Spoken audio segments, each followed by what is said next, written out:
not only does Google Maps tell you where things are, it tells you how things are. Specifically, we're talking about traffic. So if you click over here on the cars, and look at the getting around sort of card below here.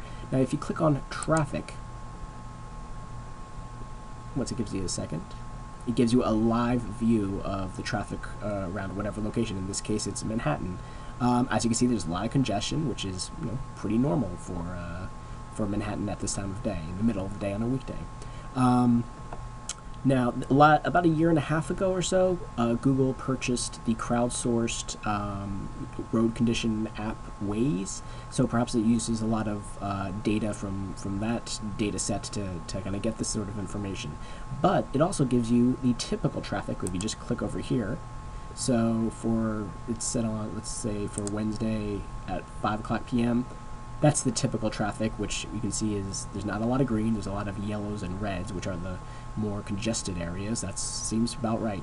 But if you were to say look at 5 o'clock in the morning, it's a lot easier to get around, which for New York City, there's still a lot of congestion areas, even at 5 in the morning. That sounds about right.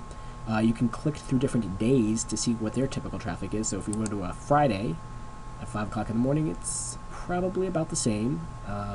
But then you move through to, say, 10 a.m., and give it a second to catch up, and there things start to get a bit more congested, even on a Friday. Now, if you move through the night, let's see if it changes at all. It might not. It changes a little. There's some patterns that move a little. New York City's a 24-hour town. If you go to 11 o'clock at night, let's see, it actually gets a little easier. So there's a lot more green, especially on the big highways on the side there. So there you go. That is the traffic live and expected traffic settings on Google Maps. Enjoy.